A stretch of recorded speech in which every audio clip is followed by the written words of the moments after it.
Welcome, fellow Stardust. Are you ready for a skit?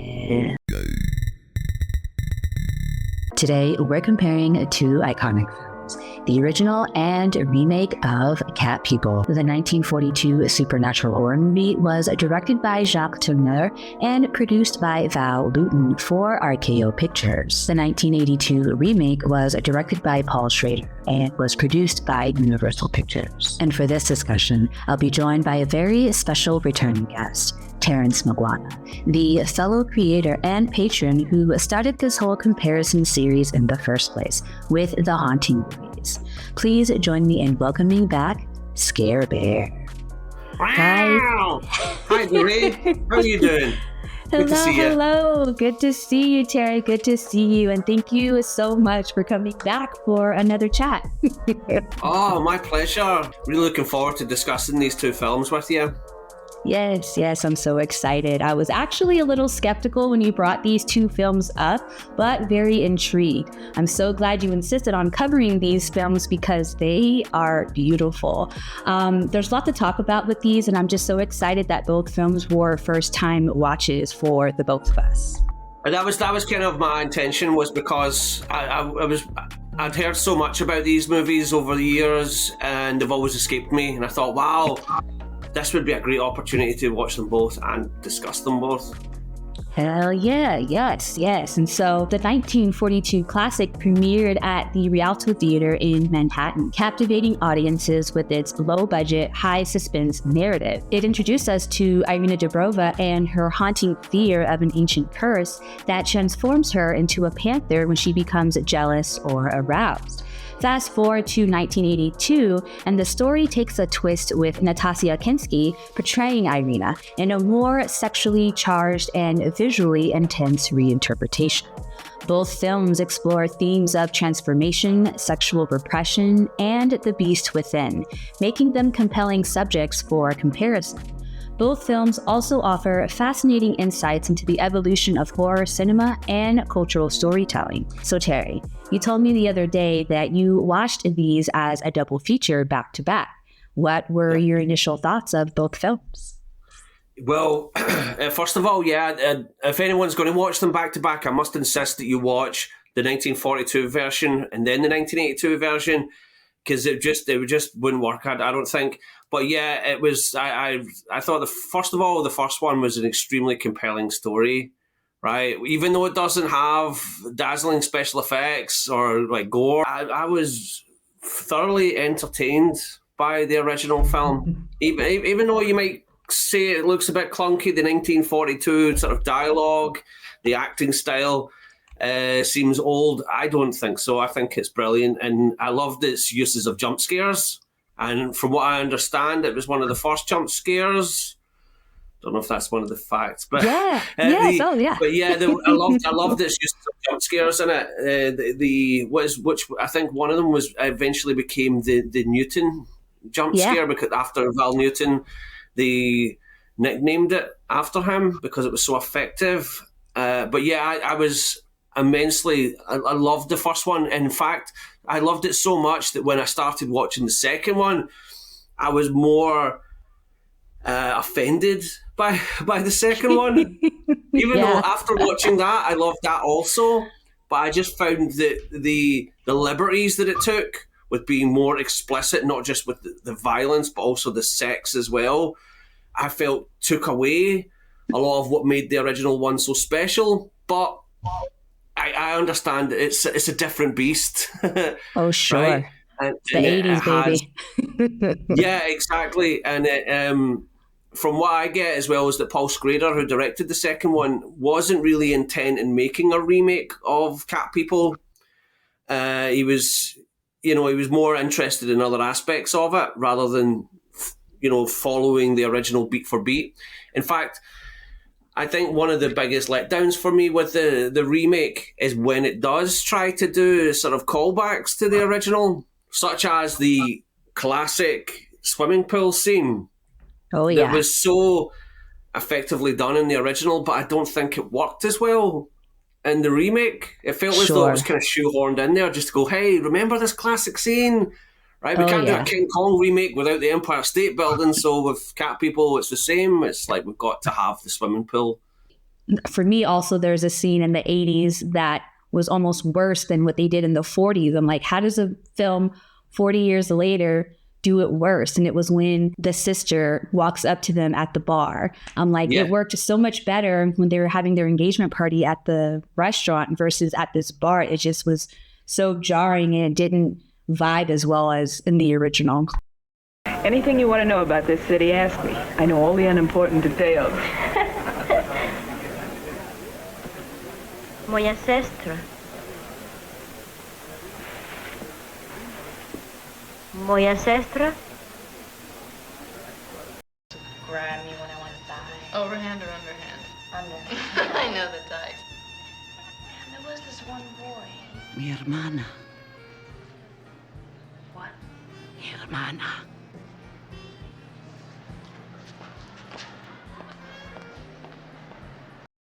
So for me, the original did an amazing job with creating a spooky atmosphere, and they knew how to work those shadows. But the remake was a film of its era, and they let it all hang out, unlike what its predecessor was unable to do because of censorship laws at the time, giving us fans of the original movie the sexuality and emotion we were craving when watching the first one. Now, that might be more pertaining to me than for you, because you just mentioned how, it kind of took away a little bit from the mystery, but we'll get more into that. First movie is a perfect example of blending horror and noir. The director only gives us sound effects and shadows of our creature aside from the times when we see the feline caged at the zoo. And while the reason for doing this is cited as being a tight budget, Tourneur would have likely still made this creative decision.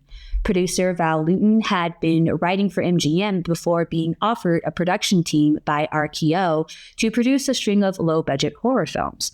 RKO had been struggling financially after the box office failures of Orson Welles' last two films, Citizen Kane and The Magnificent Ambersons. Wanting to compete with Universal's monster movies, they wanted Val to produce movies that would rival titles like Frankenstein, Dracula, and The Wolfman. Instead, we got Cat People, a different kind of horror.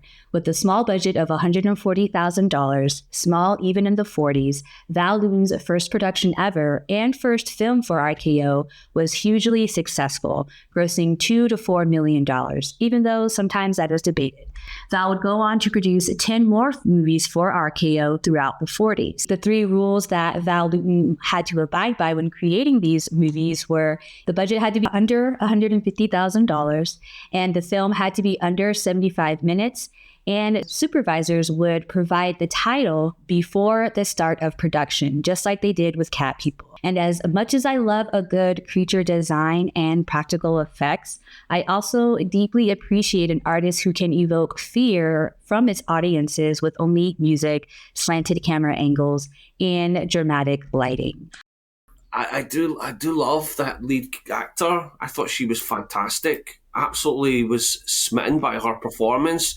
Simone Simon. I felt that it was an actual transformation of her. Like, speaking of the great swimming pool scene, when she appears after the lights go on, and she actually feels kind of fearsome. I didn't get that as much with Nastassja Kinski. I felt Nastassja Kinski wasn't as good. Maybe it's just maybe because I watched them back to back and I'd fallen in love with Simone Simon, and then Nastassja Kinski followed on. I didn't feel that she. I don't know. I didn't feel like her character changed. I know she physically changed, right, which was a cool scene, but her character I didn't feel had evolved very much. She didn't become a sort of. I feel like Simone Simon became more like a kind of femme fatale by the end of the film, a bit more creepy as a person, not as a creature. But with Nastassja Kinski, I think she kind of stayed the same. She always kind of seemed kind of sort of doe-eyed, kind of unaware, which worked for the first half of the movie. but I didn't feel it kind of translated in the latter half. I thought it would be great if she was more of a femme fatale by the end of it. Yeah, the ending was a little bit lackluster in the remake because, in the original, we have Simone Simon, who is, an amazing actress. Like, I don't want to say she's one of the best, but I liked her in this movie. She played this part really well. She's supposed to be just prim and proper and doing what the white American man, Christian man wants her to do and conform to this way. Because, she's an immigrant from Serbia and she's never been in love or been with a man. And, this man who wants to basically possess Irina. And he married her quickly before even kissing her or having sex with her. And I'm just like, that was your fault, bro, in the first place, And so I don't know if you came across this theory, but I came across this theory in doing research for this chat.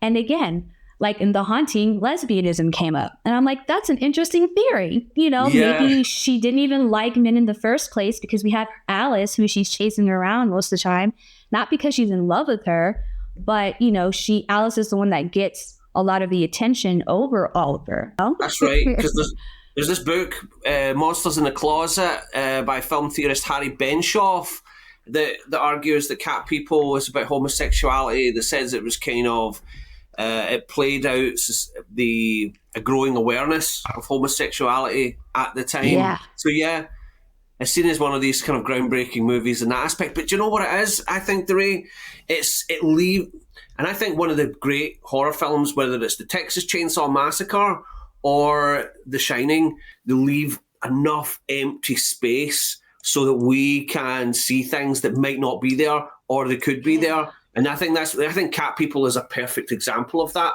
I even like some of the sort of background things, right? And I thought I'd add to that myself. The little cat Hello, statue kitty. is there was some paintings in the background of cats and stuff like that. You just notice all these sort of things. Yeah, so well done. Yeah. You see, the Mamelukes came to Serbia long ago, and they made the people slaves. Well, at first, the people were good and worshipped God in a true Christian way. But little by little, the people changed. When Paul Schrader is not trying to repeat the original, that's when it really works. And what can I say? But I honestly think the best thing about the entire film, as far as performances goes, is Malcolm McDowell. Oh my God! Oh yeah, so good. Because Malcolm McDowell's an actor that I've never really liked that much, apart from A Clockwork Orange. I always think that he either repeats that part or he does some sort of supervillain in Star Trek or something like that, or Tank Girl. All right, that's what I know him for. But I loved what he did in Cat People, because at the very beginning, I mean, it takes its time before it tells you that these characters are incestuous. Well, I mean, that the only way that the Cat People can kind of he's incestuous. Is incestuous. Or he wants to be. Yeah. Well, that's what he explains, but the movie doesn't explain that to you in the first half of the film, so you're kind of going, man, that brother's really creepy. Yeah. Like, why is he getting so close to her? Why is his lips so close to her neck? Yeah. When he's like, touching her at the start, you're like, get your hands off me. That's what I was feeling, which was good. It's a horror film, right? I'm supposed to feel kind of creeped out. And as the movie goes on, you're thinking, God, he's a psychopath. Malcolm McDowell's an absolute psychopath. And he was brilliant. I love that shot, which they did in reverse, where he leaps onto the bed. That was brilliant. So good. But then when we get to that cool scene where he explains it all, and it's actually, this is the mythology of the Cat People. Sorry, but, we're bastards. but it's great. Yeah. I like them. I'm actually going, well, that makes sense, right? They can't help it. They don't want to kill monsters. People. Yeah. Yeah. He wants to save the world by, not turning into a panther because, why not? Go for it, girl. But it makes logical sense. The 80s was a golden age for practical effects, and the 82 remake is no different from the rest of the films from that decade. Not only did we get full-on nudity, we also saw our brother and sister lead morph into their cat forms. And in thinking about the era that the movie is from, did you appreciate this new approach with the practical effects? Oh, yeah.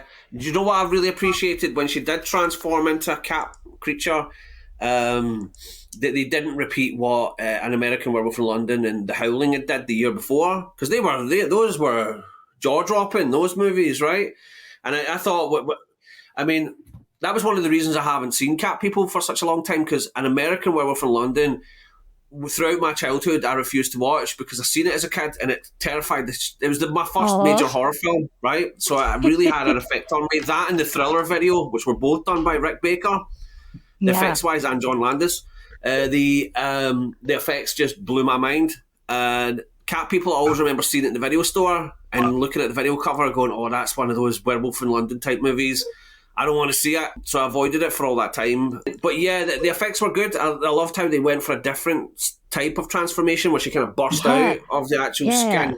The cat came out of the skin. I thought that was different from what was happening at the time. Yes, I definitely loved seeing those claws pop out of Paul's knuckles, and his feline contacts just looked so good and creepy. And one of the times Paul turns back into his human form, he takes a piece of his skin and he eats it. And it is just so fucking disgusting. That was one of the parts I'm just like, I can't even look at that. I know it's just like a piece of turkey or ham, but I just couldn't. And just like in the original, it was created with the intention of being a B movie. And it wasn't setting out to win any awards or anything, although it did earn 2 Golden Globe Award nominations and 1 Saturn Award nomination. But it went on to become an iconic film in history and was even selected by the Library of Congress for representation in the National Film Registry, along with the original that same year, which I think is totally warranted for both films, even though, like you, I think I would have to gravitate more toward the original, but both films are so good. Oh, but honestly, it was one of the best nights watching a film this year, was watching both of them together. If you're watching the original going, oh, where's the gore, where's the sex, where's the violence, right? Then the remake's for you, right? Because that will deliver what the original doesn't, whereas the original will deliver what the remake doesn't. That's great. I think it's a perfect example of 2 vastly different interpretations of the same type of story, and that's what I love about it. Yeah, and to go back to what you mentioned before, the Luton bus. I just love that too, where it was kind of created by accident, because we have Alice, running through the park, and she feels a presence following her, and she feels that it's not a human presence either. And then we kind of hear like a bit of a hissing sound, like a cat hiss, but then abruptly that sound gets a lot louder. We realize that then it's a bus actually, and it kind of pulls you back a bit because it's so jarring and so loud. And I loved seeing that kind of jump scare happen again in The Curse of Cat People. They do the same thing with the carriage ride and the Headless Horseman tale that they tell in that one. Loved it. In the original 1942 film, there's a character, Dr. Judd, the psychiatrist, and even though the Hays Code is in place, he's allowed to be sleazy. That was kind of mystifying. I mean, he does like check her butt as she's walking by. It's like he ogles her butt. And also the brilliant kissing scene. That's fantastic. See the lighting and the look on her face as well. Oh, man. It's amazing that the Hays Code was put in place to protect us all from such depravity. But when they have it actually on screen, any sort of any example of physical contact was done inappropriately in the original Cat People. That's weird to think about. That's why I feel that the movie's being meta. It's kind of going, yeah, see this Hays Code, it's a real pain in the ass, and here's why. Right? Because there's a famous one, Notorious by Alfred Hitchcock, because apparently there was a time limit on how long you could hold a kiss on screen with another person in frame. And is it Cary Grant and Ingrid Bergman are kissing in this scene, and Hitchcock did it in such a way that they break, have a line of dialogue, start kissing again, break, have a line of dialogue, start kissing again, so that he was getting around it. So he's pretty much having a really passionate kissing scene in his film, but cutting around it with the dialogue and things to get around the Hays Code. And that's the same sort of thing as what they're doing here in Cat People. It's when you think about it, I know, what is it, 80 years later or whatever, it's not subversive anymore, but it is. It kind of is, right? It's more subversive than a lot of horror films in the past. I love it, and I'm so pleased that I watched both of them, and I was honestly buzzing about them for days after watching them. I was like, oh, must have listened to that David Bowie song like 20 times. And I'd heard it. The first time I'd heard it was in Inglourious Bastards when Quentin Tarantino used it. And I don't know, it did nothing for me, but when it was in Cat People, I was like, yeah, this kicks ass.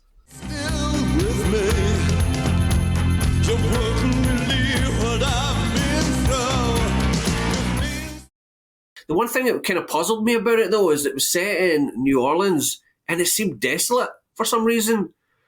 And whenever I see I've never been to New Orleans, right? But whenever I see it portrayed in films, it's always a really bustling place, whether it's an Easy Rider, Live and Let Die, you name it. It's always, Mardi Gras, let's party, we're in New Orleans. Whereas that's true, huh? Cat People, it just felt desolate all the time. Even when they're driving along the motorway, it's like there's no one around. Yeah, it's true. I did appreciate it taking place in New Orleans, though, because, New Orleans just is so rich with the history of witchcraft and voodoo. We also had the setting of our first film, which was New York, which, at the time was a more modern setting versus the Gothic backdrop we were so used to with other horror films. So it was, something new for that time period. It worked well to have a more domesticated horror versus like a, creature feature type horror.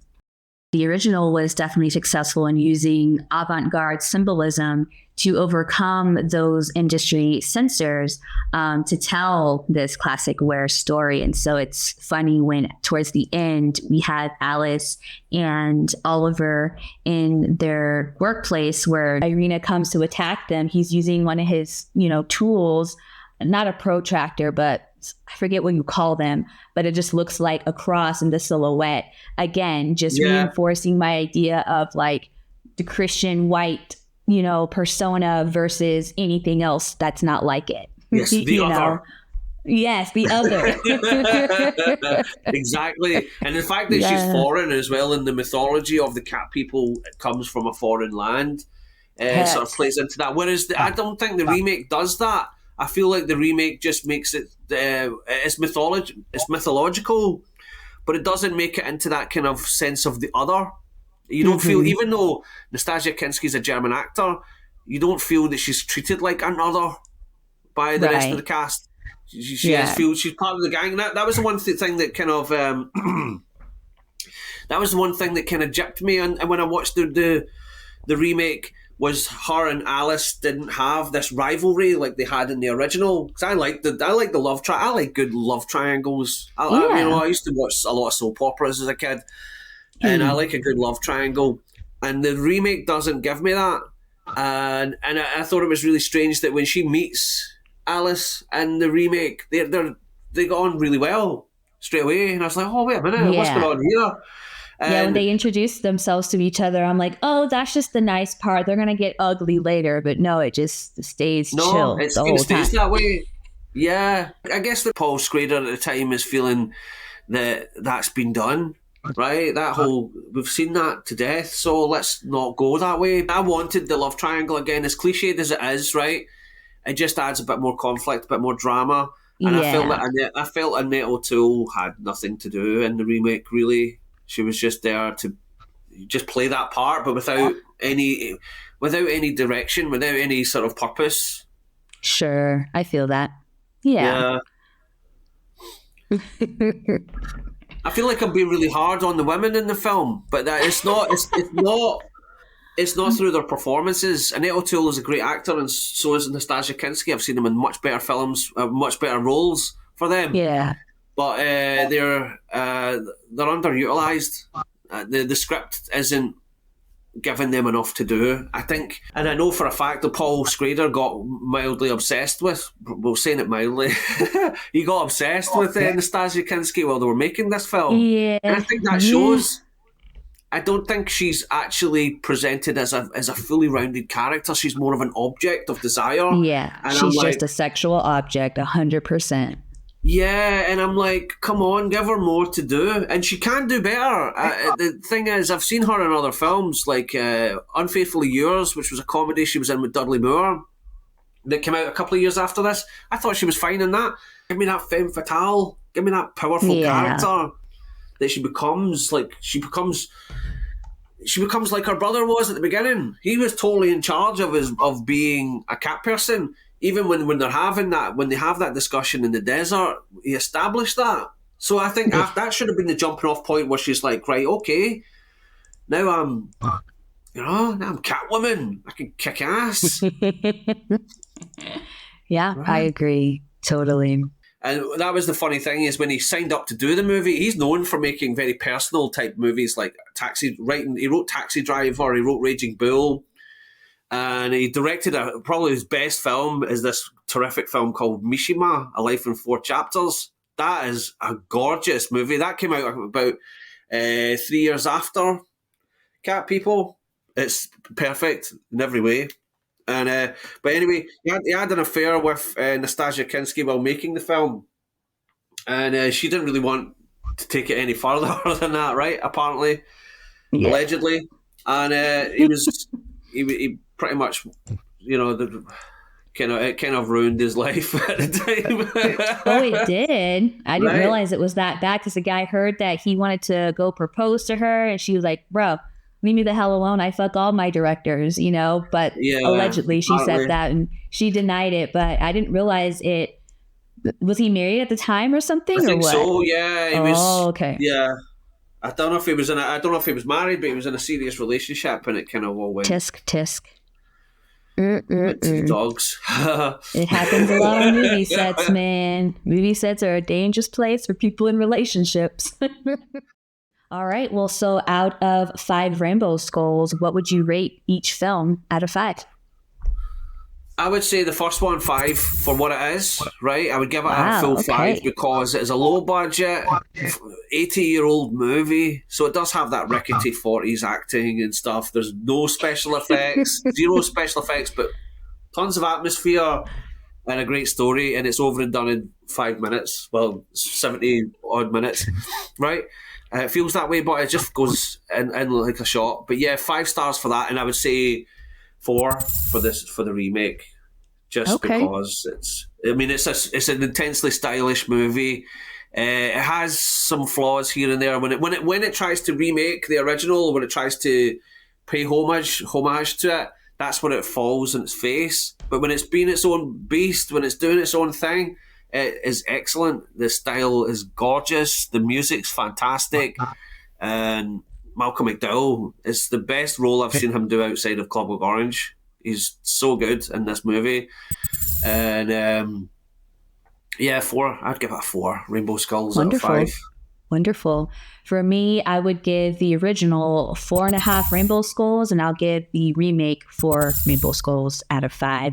And I'm so glad you pushed for this discussion, because when you brought it up, I was just like, cat people.